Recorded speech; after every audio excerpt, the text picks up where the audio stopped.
Dreams and the American Dream. James Truslow Adams first used the term American Dream in 1931. He states, "The American dream is that dream of a land in which life should be better and richer and fuller for everyone, with opportunity for each according to ability or achievement.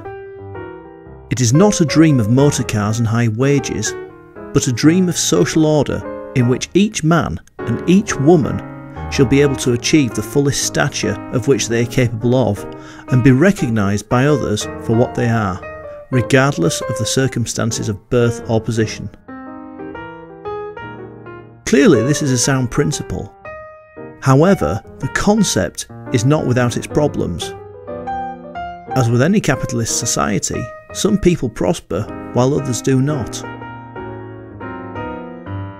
The idea that dreams are achievable is the subject of much scrutiny within of mice and men. It could even be argued that dreams are presented as futile or pointless. We can also see from his other books, such as The Grapes of Wrath, that Steinbeck not only views the idea of the American dream with some scepticism, but he bases this view on people who, perhaps, seem to have misunderstood it.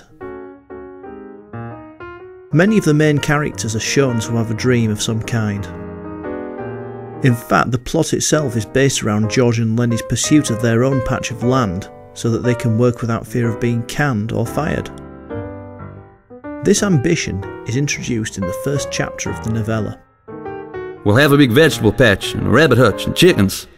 And when it rains in the winter, we'll just say to hell we're going to work, and we'll build up a big fire and a stove and sit around it listening to the rain coming down on the roof."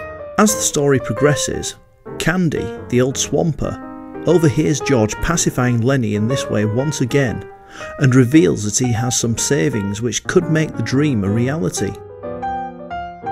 As an old man with a disabled hand, Candy's dream is simply to grow old with some dignity and security, and he sees the farm as a way of realising this. Even Crooks allows himself to be drawn in by the farm when he hears Lenny and Candy discussing the place in Chapter 4. As a black man living in early 20th century America, Crooks dreams of a different lifestyle to the one he endures.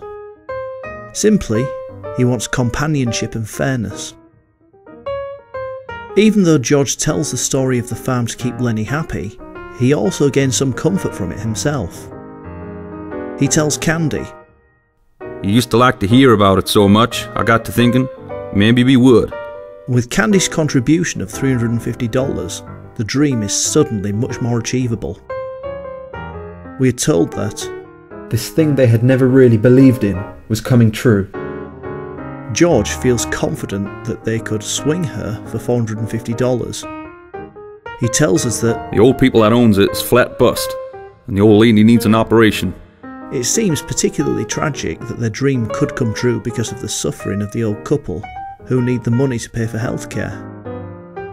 In this way, it could be suggested that Steinbeck denies them their dream farm because of their readiness and willingness to exploit the old couple. The other character, who clearly has a dream of her own, is Curly's wife. In a conversation with Lenny, she reveals how "Another time, I met a guy and he was in pictures. Went out to the Riverside Dance Palace with him. He says he was going to put me in the movies." Though her dream is much more flamboyant and ambitious, Curly's wife craves companionship like Crooks. She also wants financial security like George and Candy. The Hollywood lifestyle would provide all of these things for her. In the end, none of the characters achieve their dreams or goals. Clearly, there were events and factors which affected their chances of success. Was there equality of opportunity for all the characters?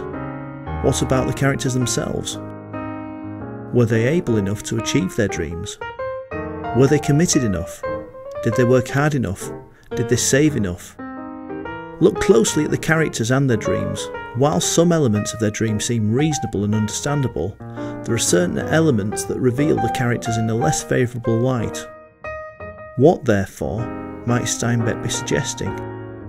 Have the characters misunderstood the idea of the American dream? If so, in what way?